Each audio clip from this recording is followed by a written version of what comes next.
you once you begin your broadcast. The broadcast is now starting. All attendees are in listen-only mode.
Well, welcome to Emerging Leaders. And this month we're going to be talking about building engagement. So thrilled to have you all online. There's a huge number online today, and we've got an enormous amount to get through. So there's going to be lots of some great polling. We're going to be talking about something that I think is fairly close to the heart of every single person at work. If it's not, it probably should be, and that is how engaged are you at work? How do you become more engaged, and how can you maybe help to create an engaged environment yourself? But look, before we do that, I just want to do a little bit of reflection. Emerging Leaders, as you know, is designed to help every single person in the practice to be a better version of themselves. And I think certainly the feedback that we've been getting from nationally has been very much sort of focused on.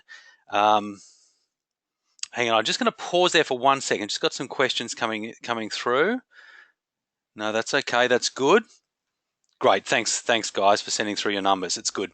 So to create a better version of ourselves as emerging leaders in the practice means that this stuff applies to every single person in the clinic. It doesn't just apply to those people that are leading. I just want to reflect a little bit on social styles. Every single person listening had something or other to do with social styles last month. I'm hoping everybody has. There's a couple of new people that have come on board since then.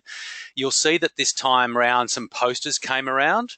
And just talking to one of the practice managers early this morning, driving across Sydney Harbour Bridge, and she was I was driving across Sydney Harbour Bridge, and she was describing to me how they've taken little photographs of every single person in the practice, pinched them off Facebook, in fact, and stuck them up on those posters. So social styles, don't forget, 2 key things that come out of social styles to make you a better version of yourself. All right.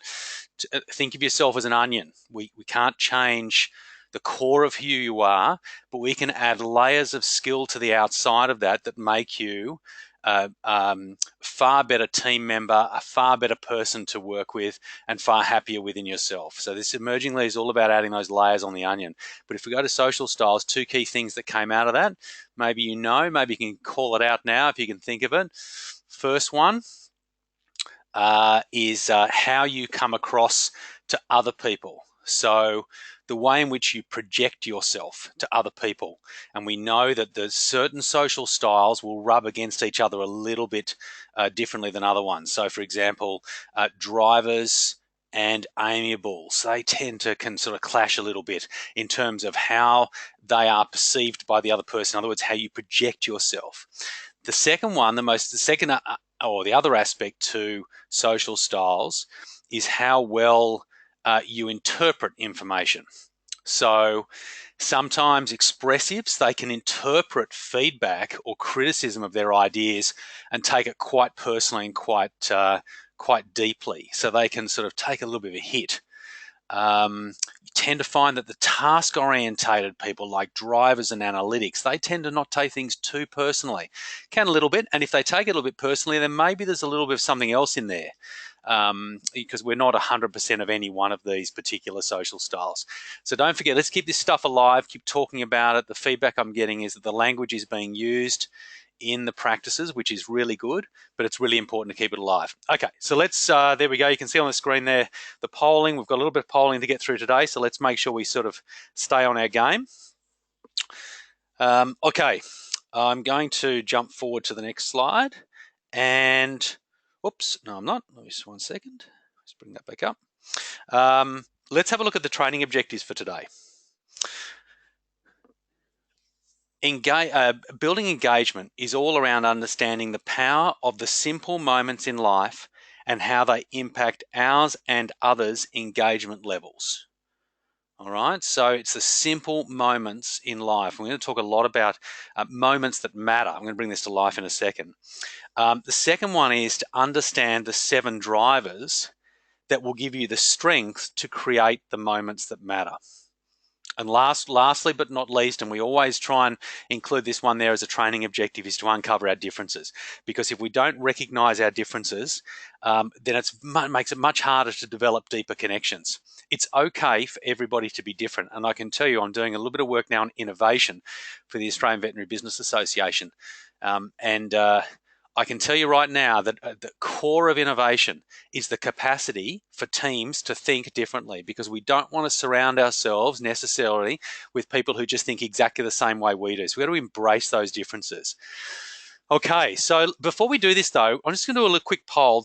Gurus, this is not in your guide. This is just one I sort of this morning. I thought we should just start with this.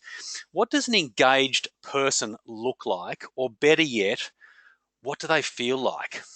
All right, how do they make you feel? So what does an engaged person look like? And if you're up to the mark, it's early in the morning. If you're up to them, certainly some states it is. How does that person make you feel? Let's just go to your phones now and let's just do a little poll on that. What do they look like? What's an engaged person look like? And how do they make you feel?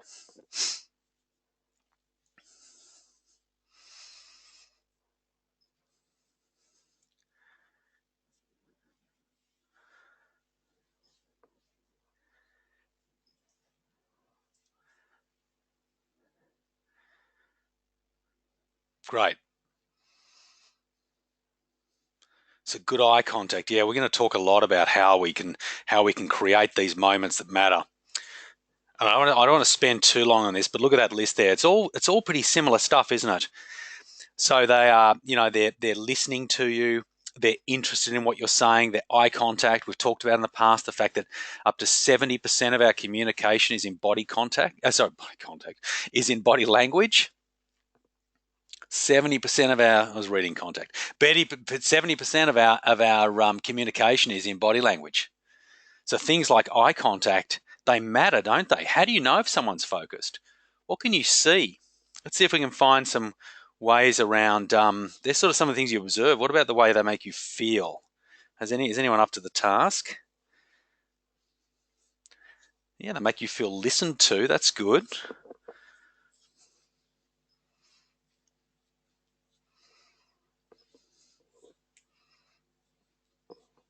Make you feel motivated, don't they? They make you feel special. There's one. That's a nice one. Take a bow, that person. Engaged people make you feel special. And we all know engaged people. Okay, we'll probably stop there. But we all know, don't we, those people in the practice that are highly engaged individuals and those people that aren't. Those people that sometimes are a little bit vacant. Well, what we're going to do today is we're going to work through this, and we're going to get to a point where we can really start to develop some of these skills. What I'd like you to do is I'd like you to think about a relationship that currently exists in your life. It doesn't have to be at work. It can be a relationship that exists at home. It could be a partner, could be a child, could be something. And we're really going to bring some focus into this now. So just don't worry about anything else. Just focus on this. Those relationships that exist in your life. I'd like you to think about this question. What is the positive to negative ratio of interactions between two people to maintain a lasting relationship? What do you reckon that ratio is? Go to your phones now. You've been given a couple of options. Positive to negatives. Is it 2 positive for every 1 negative? Is it 1 to 1, which is A? Which one do you reckon it is?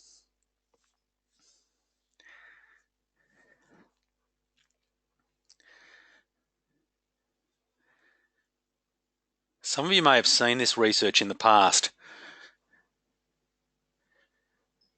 I'll dig this research out. Make sure the gurus know where it's come from.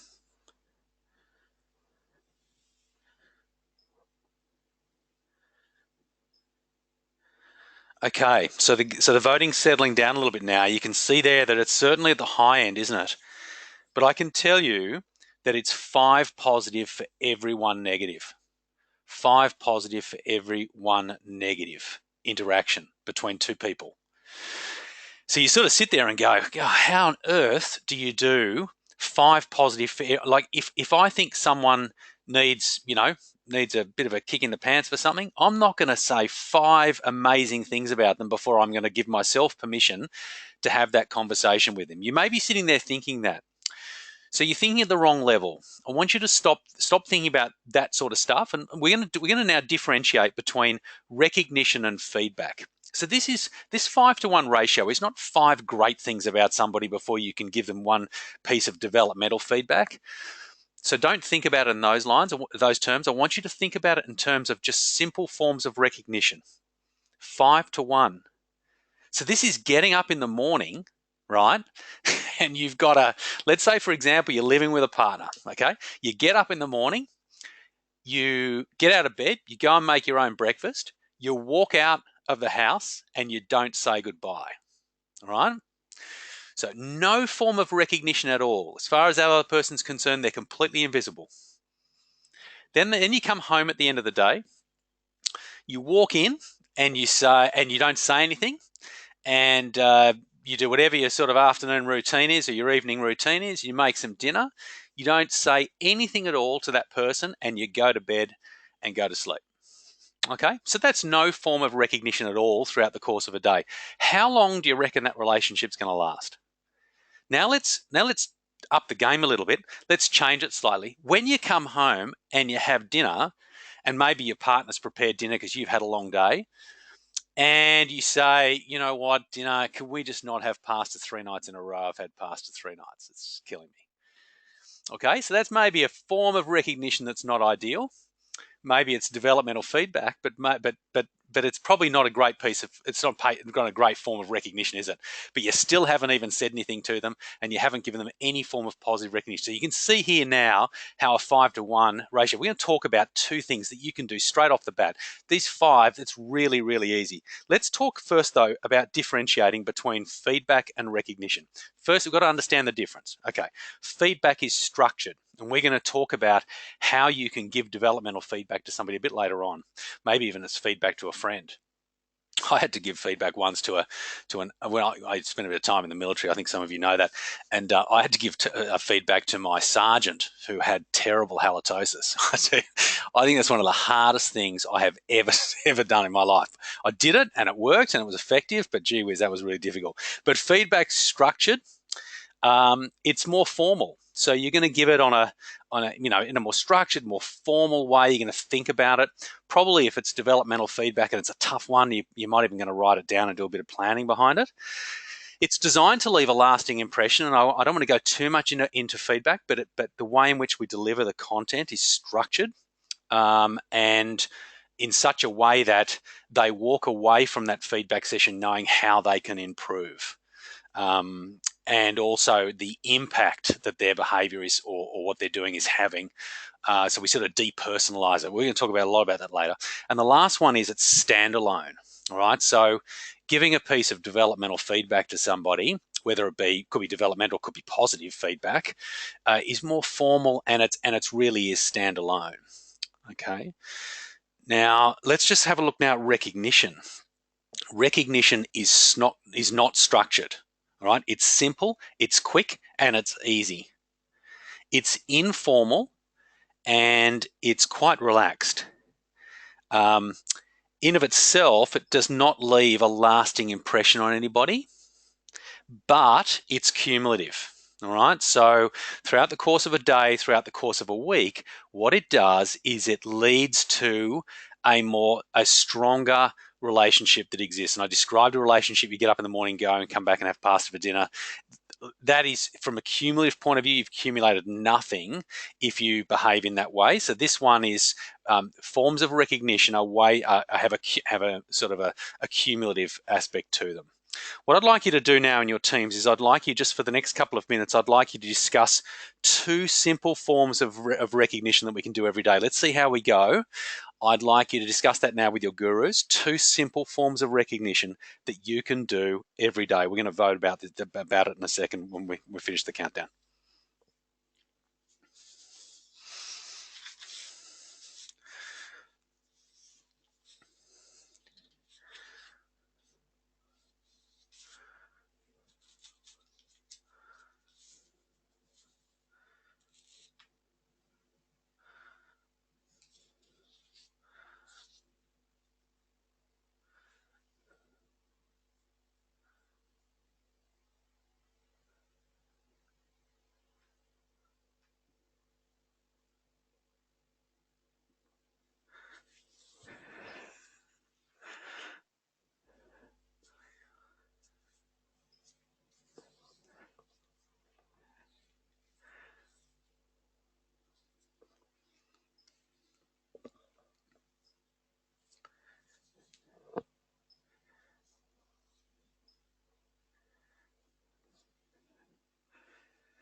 Okay, just last 30 seconds. I'm going to bring up a poll. What are two simple forms of recognition that you can do every single day? Let's have a look and see. Go to your phones.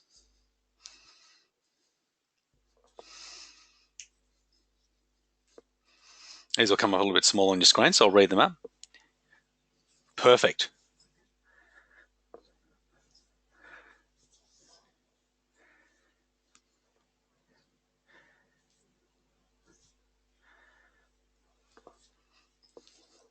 Terrific.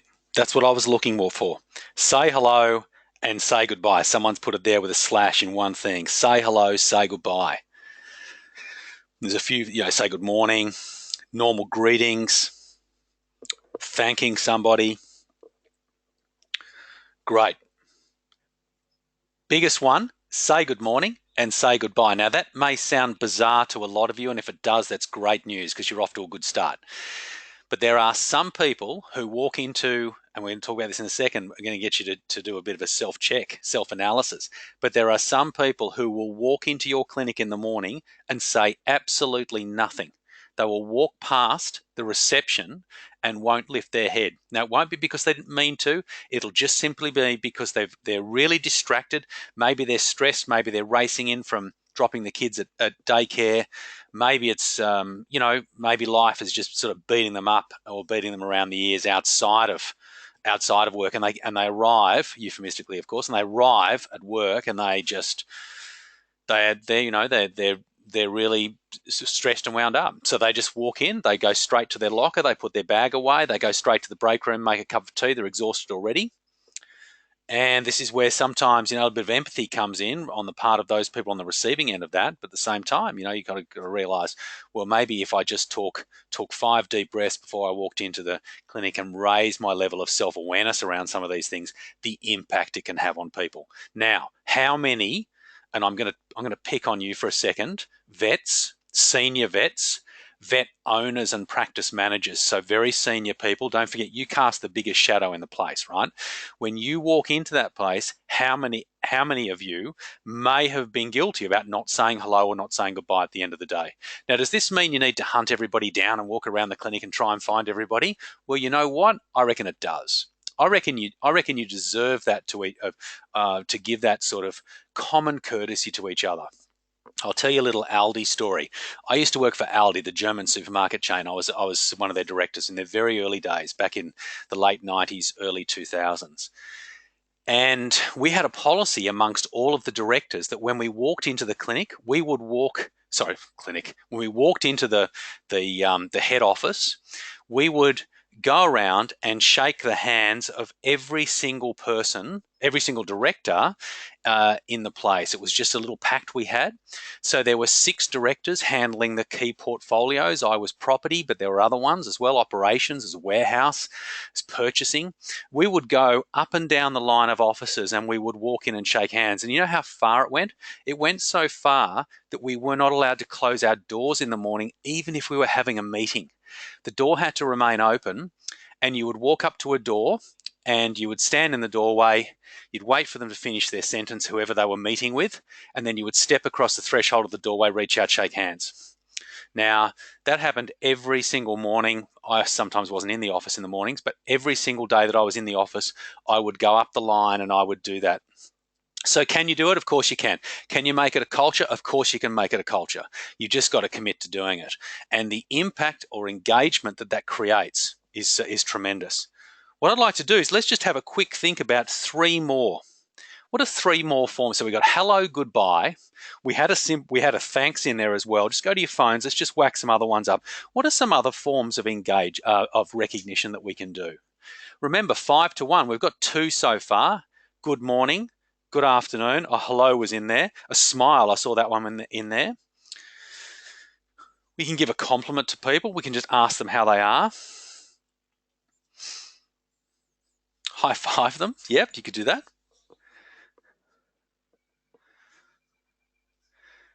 Yeah, if you're making a cup of coffee, why can't you offer someone else? Say, would anyone like a cup of coffee? Look them in the eyes and ask them. Remember how important body language is? Tracy, I just picked up your comment about body contact, so I won't go there again. But body language, yeah.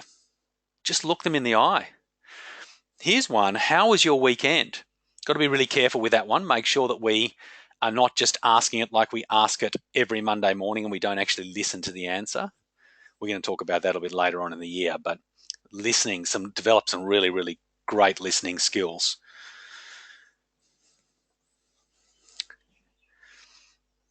Yeah. I think the asking question one is a really nice one, but we've got to be prepared to listen to the answer and then maybe give a little bit of feedback on the answer. That's the important part, because otherwise it's the trifecta, isn't it? You come in, you go, so how you going? How's your weekend? How's the missus? How's the kids? And that's it. You know, you kind of go, well, I've asked the three questions, and the reality is that those three questions haven't really hit the mark. There's a nice one. Just nod. Ask how they are. High five, bring a coffee and handshake. Okay. All right. Oh, rule of three. There's an advanced student. That's probably you, Ron, isn't it? I saw you on the list there, or Alan. Maybe Tracy. Yeah, look, so we'll pick up on rule of three a little bit further down the track in terms of listening, but that's a nice one. You might like to just share it with your team anyway. Okay, good. I just let's just have a think about now. Oh, there's a nice one. What are your pressure points today? You know, so this is often the way in which we huddle, isn't it? Just the simple huddle is enough to ask. So, where are your pressure points? The pinch points that I can assist with. That's maybe getting a little bit structured, isn't it? But gee whiz, you know, praising performance. Maybe that's on hugs. Maybe that's on praising performance. Maybe that's on the feedback side. Hugging, yeah. Look, you know, that's up to you and the culture. Yeah. Okay, good. I think people are getting it now. Is it easy to get 5? Let's keep going. Which forms of negative, I don't like to go too negative, but what forms of negative recognition have you experienced? Let's just have a little discussion around that. I've given you some examples here, and I'd like you just to tick one. Let's just have a little bit of a vote here.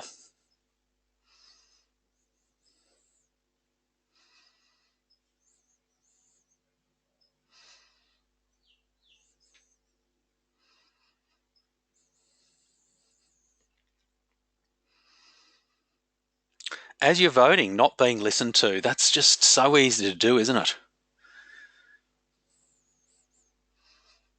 It's a clear leader.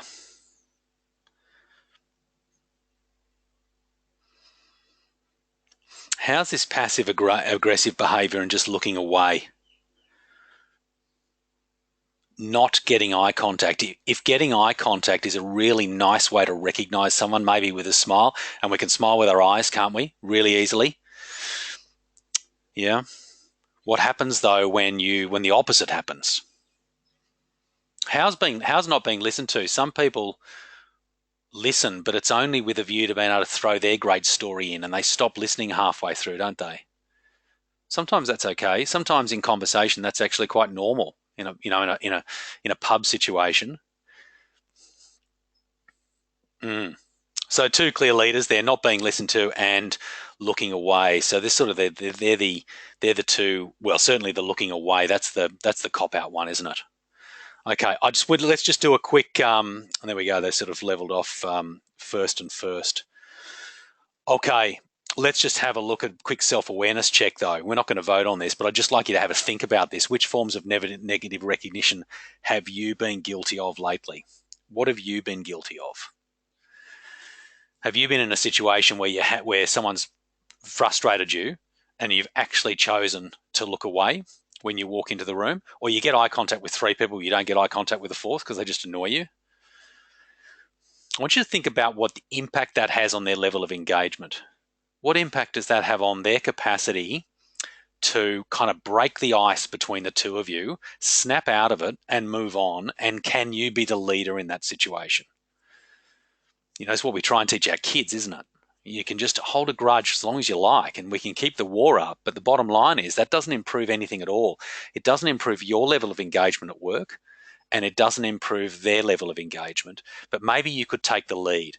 And maybe something as simple as eye contact and a smile is all it takes. You don't need to find a Gettysburg Address to this person. You just simply need to give them a little bit of eye contact, smile, and you know how to do that in a way that reflects the fact that, look, I'm giving a bit of ground here, rather than just maintaining the rage, which really doesn't get you anywhere. It's a whole lot of negative energy, which detracts from your capacity to be engaged.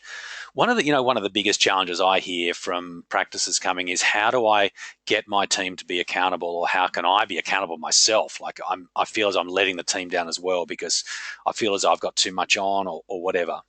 So it's not just about the team. Often when we're talking amongst the senior leaders, often it's about themselves. And the underpinning, the number one thing you need to get accountability is to have highly engaged people. Okay, and there's lots of ways to engage. Okay, before we now start to explore those ways the ways that we can build engagement, let's just have a little poll, shall we? Can we achieve the 5-to-1 ratio? You know your practices and your clinics better than anyone does. Can we achieve the ratio that we're looking for?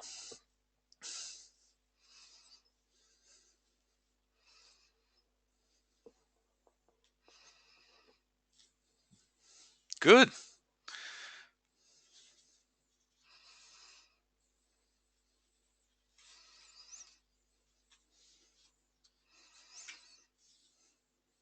So there's a small percentage there, optimistic, but we got a little bit of work to do, and we're not perfect, are we? It's not going to happen straight away necessarily. There are going to be people in the practice that you're struggling with, and it's the nature of relationships. We want to embrace their diversity, embrace their differences, and maybe think, well, this is another layer of skill we can add to your sort of core being. This layer of skill is to say, it doesn't hurt much to smile, get eye contact.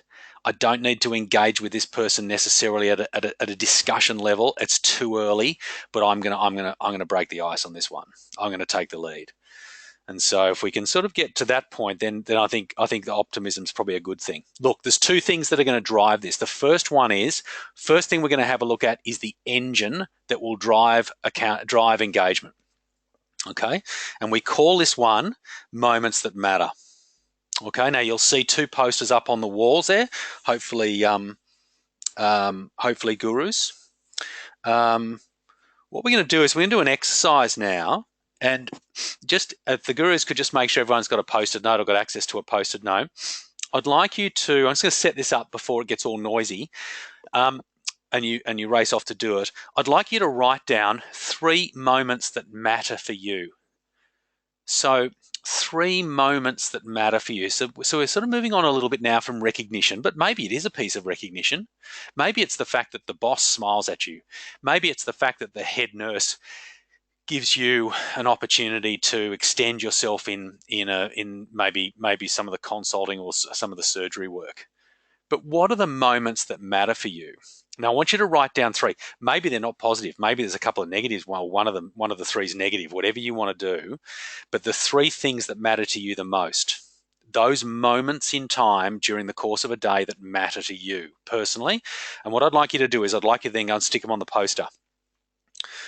First one is it matters a lot and it's negative. Second one is it matters little. Doesn't really wreck your day. It's not great, but doesn't wreck your day, but it's still negative.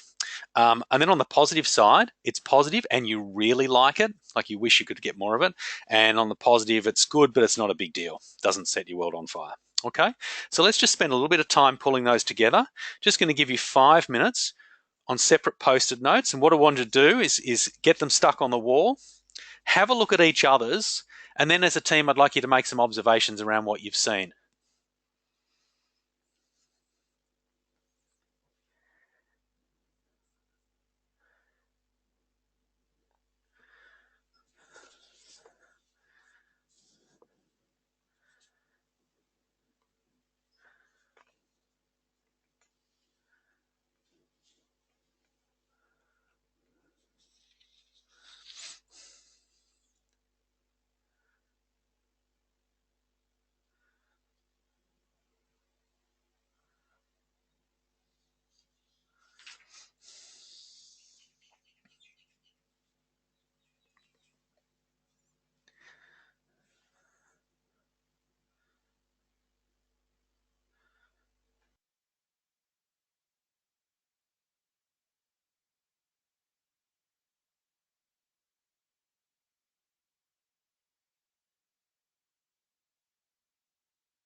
Okay, just another minute or so.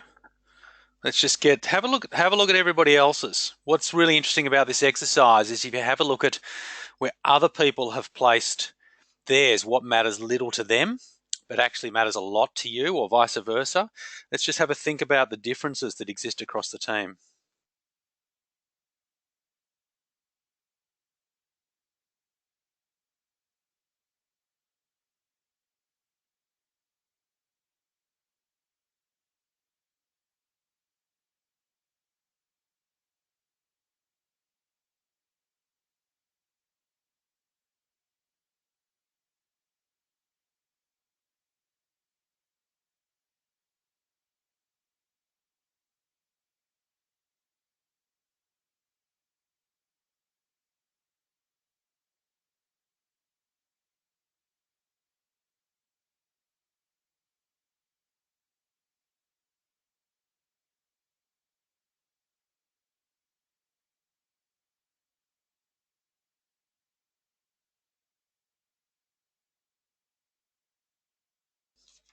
Alrighty, good. So hopefully we've got a nice list up there. What we're going to do now is let's just get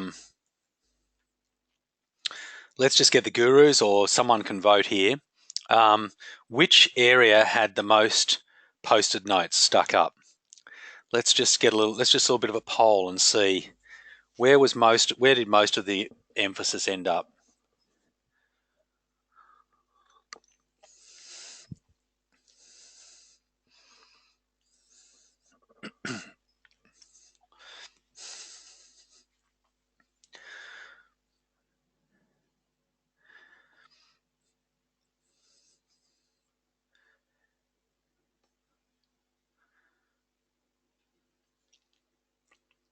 Okay, good.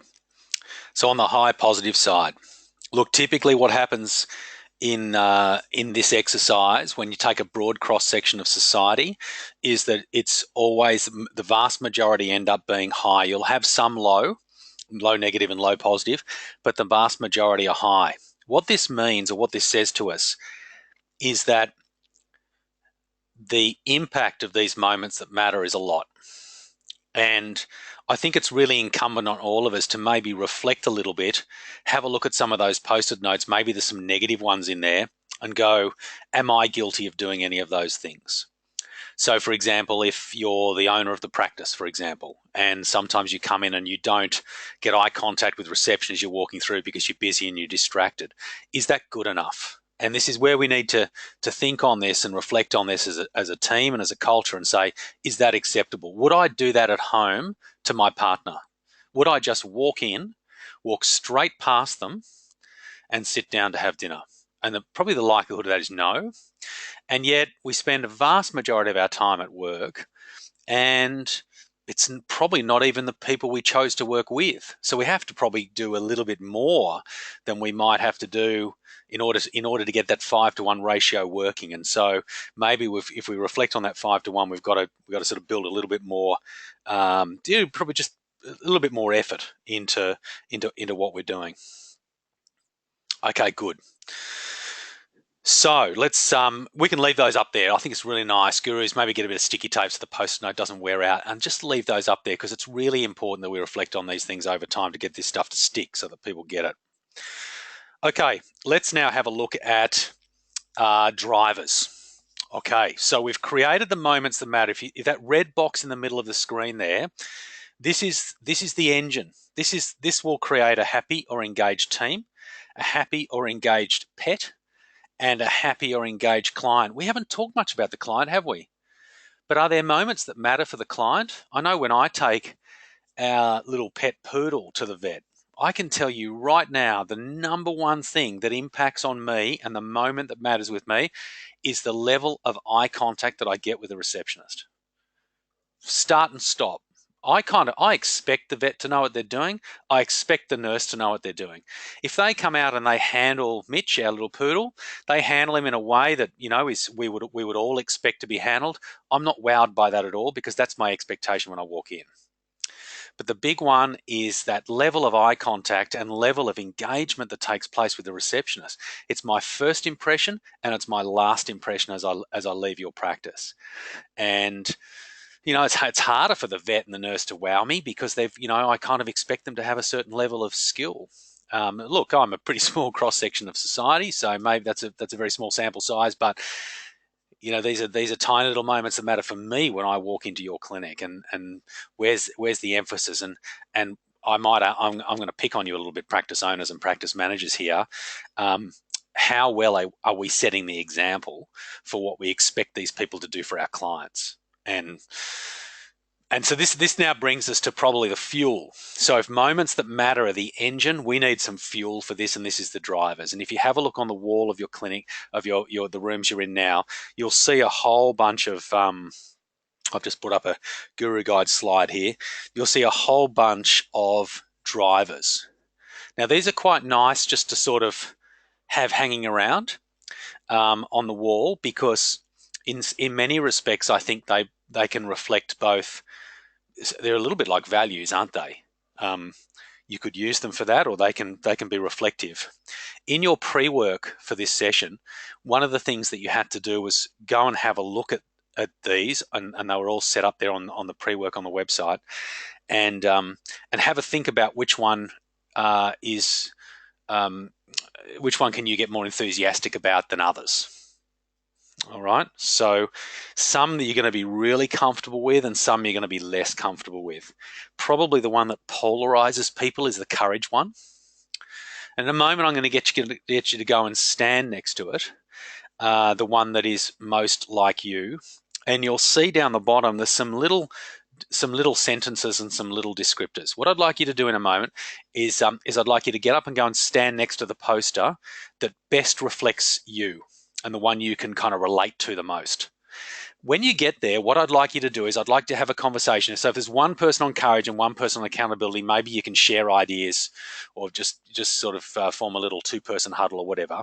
Gurus, just make sure that happens so we've got a conversation going.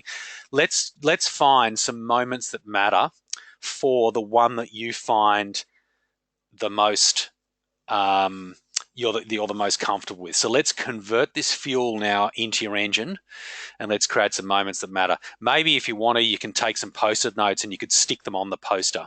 But let's get some moments that matter post-it notes up on this poster around the one that using this as your fuel. I'll leave you with that. We're going to go for 5 minutes on this exercise, and then I'm going to give you another small task to do.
Okay, just 30 more seconds on that. Hopefully we've got some really good moments that matter.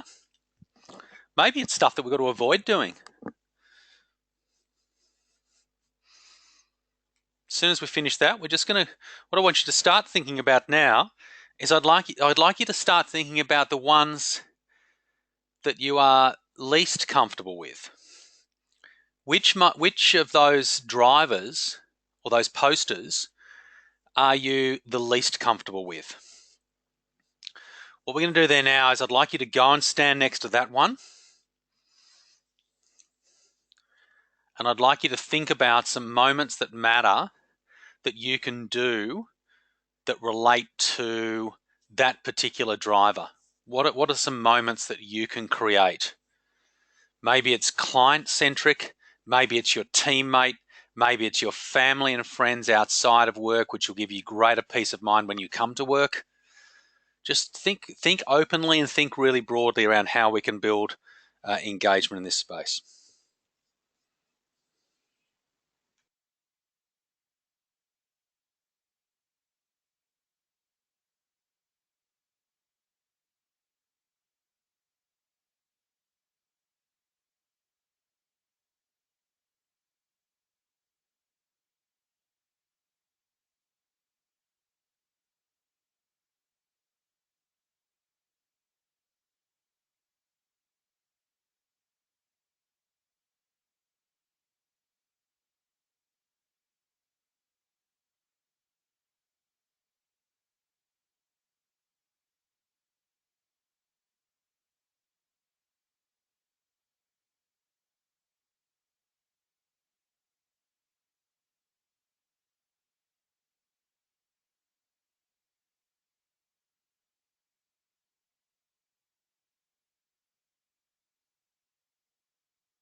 Okay, just with the last minute or so that we have left on that exercise, just go around and have a look at some others. Have a bit of a wander around, just see if you can get some ideas around around other people's and how they're using their fuel to generate moments that matter, and what are the ones that they're creating.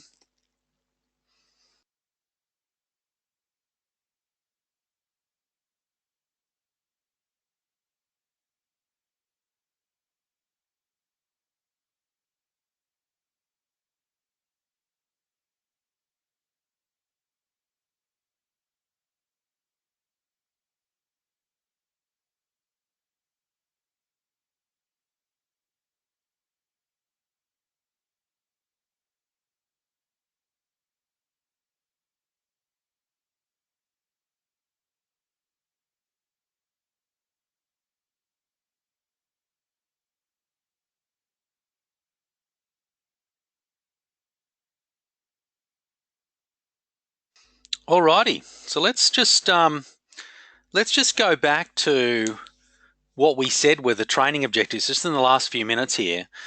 The first one was to understand the power of the simple moments in life and how they impact ours and others' engagement levels. So I want you to think a little bit more deeply now around, firstly, what are those moments that matter that you identified as a team were important to you, whether they be high positive, high negative. Reflect on some of those and just maybe what responsibility do you take to maybe turning some of those things around or contributing to those things if they are high positive moments that matter and you're sitting there going, I had no idea, all I wanted was a quick hello. Well, that's pretty easy.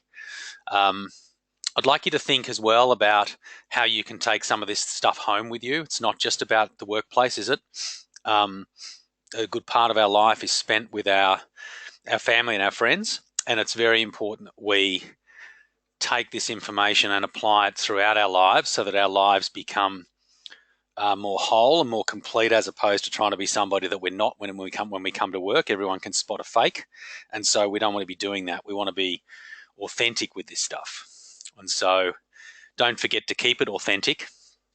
The other one I was going to say to you is you've got your own practice values, haven't you? And those values in of themselves make great fuel for moments that matter. Those people on Ulysses, and we've got another session on Ulysses tonight for those gurus, but with those people on Ulysses and how we're conducting our development of each team, or how we conduct or oversee the development of every team member in the practice. And there's the good on you cards that get sent out. Do you hand out cards, for example, in the clinic that have some form of recognition, that they effectively form a piece of recognition that you can give somebody? Coles do this. They do it very well. They have these cards that they hand out, and they're recognition cards. And what they do is they write the name, and a little bit of more formal recognition. So it's a little bit more structured. It's getting into the feedback a little bit, but it's pretty light as well. It's just a light touch.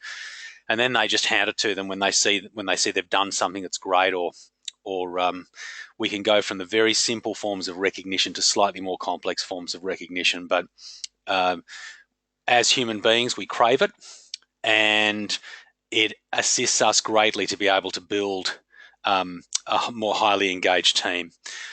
Have a look at those 7 drivers. If they weren't the one that resonates most with you, or they weren't the one that least resonates, maybe they're another one. They're a little bit obscure. You haven't really thought about it. Have a think about it and see how maybe you can apply it. Don't forget, it's all well and good to have an understanding of what those things say. And I'll just jump back up to the screen. There they are there. It's all really good to understand what accountability is, but just have a look at some of those little sentences underneath and think, okay, I could take responsibility for something. I won't blame others when things don't always go to plan. I'll do what I say I'm going to do, and sort of what goes hand in hand with that is maybe I will not overcommit, where sometimes I tend to.